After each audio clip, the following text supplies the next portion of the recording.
Where's the zoom? Should it? I forget where the zoom is. It's up top. W wide, or isn't it that one? Okay, let's see. Yeah. Do you have notes? Yeah, that's my speech up there. So Dad, this is great. It's very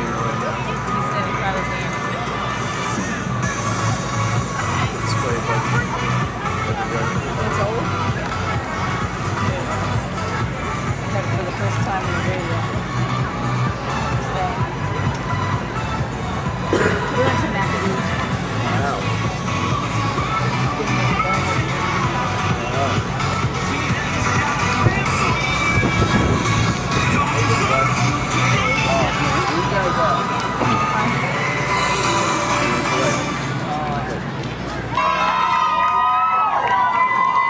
What's up, Virginia Tech?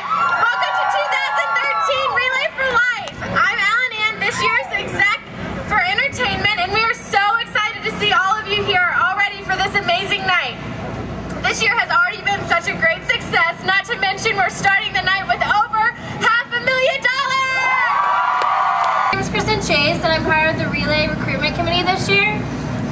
I am so excited and so honored to welcome one of my best friends, Dylan Franklin, to the stage at this time to speak during our Celebrate ceremony. Dylan is a survivor of leukemia and is one of the most amazing people I know. I am so lucky to have him as a friend, and let's all give Dylan a warm welcome. Hey, Dylan! Thank you, Kristen.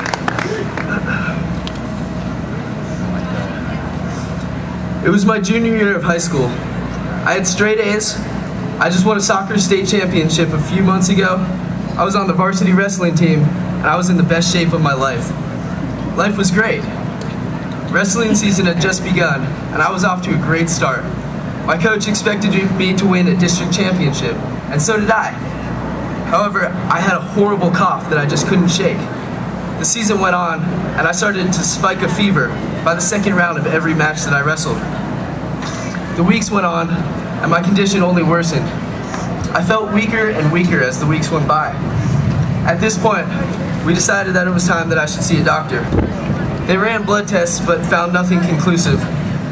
I was told it could be mono, it could be Lyme's disease, bronchitis, meningitis, the list went on and on. These tests went on for weeks. The district tournament rolled around, and I was too weak to perform to any bit of my ability.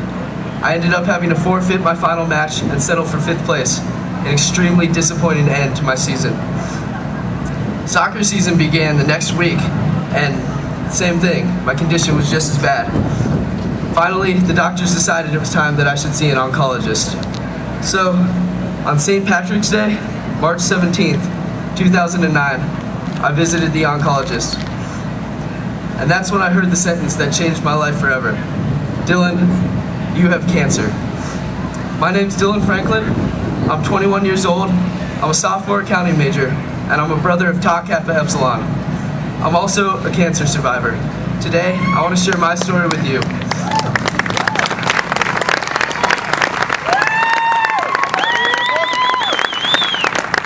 Nobody expects to hear that they have cancer. As a 17-year-old athlete in the best shape of my life, I certainly didn't. But that's exactly what happened. I was diagnosed with acute lymphoblastic leukemia, or ALL. In terms of prognosis, things could have been a lot worse. There's a very high success rate in curing ALL with just low-dose chemotherapy.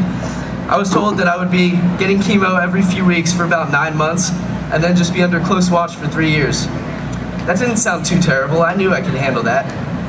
However, things didn't really go as planned. My body didn't respond as quickly to the medicine as it was supposed to, and the doctors told me that just getting treated with chemo probably wasn't going to work. They wanted to explore other options and started talking about a bone marrow transplant. A bone marrow transplant is a lot riskier than just getting treated with chemotherapy, but I really didn't have any other options. They began testing my family members to see if anyone was a match. Now, I only have one brother. He's 2 years older than me, and his name is Danny. The chance of a sibling match is less than 25%. Now, despite the whole getting cancer thing, I always thought of myself as a pretty lucky guy. That turned out to be right when my brother was a perfect match. I think he was even more excited than I was. He couldn't wait to do anything to help me. I spent the next few months preparing for the transplant. I had to undergo several rounds of intensive chemotherapy and total body radiation that left me in the hospital for weeks at a time. But finally, on August 28th, it was time for my transplant. It's actually a lot more anticlimactic than I thought it would be. They took 2 liters of bone marrow from my brother's hip and gave it to me through my arms, just like getting blood. All the action came afterwards. I spent the next 50 days straight in the hospital recovering. Those were honestly the worst 50 days of my life. 1 week of those 50 days was spent in the ICU because of a rare liver complication. During that week, they told my parents that I had about a 1 in 8 chance of survival. But like I said, I always thought I was a pretty lucky guy, and obviously I'm still standing here today. The day I was released from the hospital was one of the greatest days of my life. I remember my dad even bought a black and white striped prison suit and made me wear it because he said it was like I was breaking out of jail. I spent the next several months getting back to normal.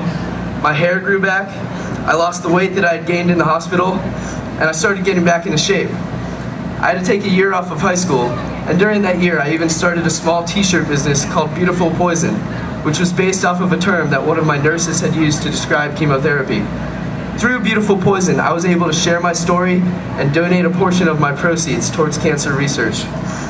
Several months later, I donated almost $500 to the research department of my hospital, CHKD. I still sell shirts through Beautiful Poison today to raise money for cancer research. Hearing the words, "You have cancer," is shocking, devastating, and extremely terrifying. In just a few seconds, it changes your life completely. You can't choose whether or not you hear those 3 fateful words, and you can't choose the outcome either, but you can choose how you react. Sure, you can get mad at the whole world, you can scream and curse and cry, you can give up. Or you can do everything possible to stay positive. You can fight with every fiber of your being. You can vow to never give up. I chose the second path. Now I'm not saying I was positive every step of the way. I screamed and cursed and cried. I had no idea why this happened to me. There were days that I couldn't get out of bed. But no matter what, I never lost hope. I found strength in my friends and my family. I found happiness in the little things. Days that I could eat real food instead of hospital food. Letters and cards from well-wishers. Visits from the hot nurses on my floor. After going through all of this, I've learned to try to find joy in the little things around us. I try not to let insignificant things upset me. I try my best to live with no regrets. Now when I say that, I don't mean that I go out, do stupid things, and feel no remorse. When I say I live with no regrets, I mean I try not to let fear stop me from pursuing challenges and opportunities. Take this speech, for example. When I was asked to speak in front of almost 10,000 people, I wanted to say no at first. But even though I'm extremely nervous and probably shaking up here, I am up here. Hearing the words, "You have cancer," is one of the worst things in the world. Almost all of us are here today because we know someone who has heard those 3 words. We're also here because we never want another person to have to hear them. Thanks to all of your hard work, we're one step closer to reaching that goal. While you relay, keep in mind that tonight is a night of remembrance and reflection. But even more than that, tonight is a night of celebration. It's a night to celebrate the lives of those who have lost their battles with cancer, those that have won their battles, and those that are still fighting today.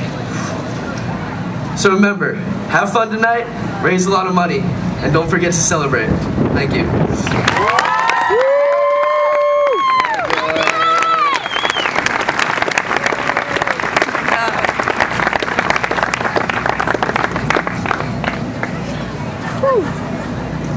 Thank you, Dylan, for sharing your story with us tonight. You are truly an inspiration to all of us in this fight to find a cure for this terrible disease. Pretty good, huh? I would now like to invite you all to join me in cheering on our heroes.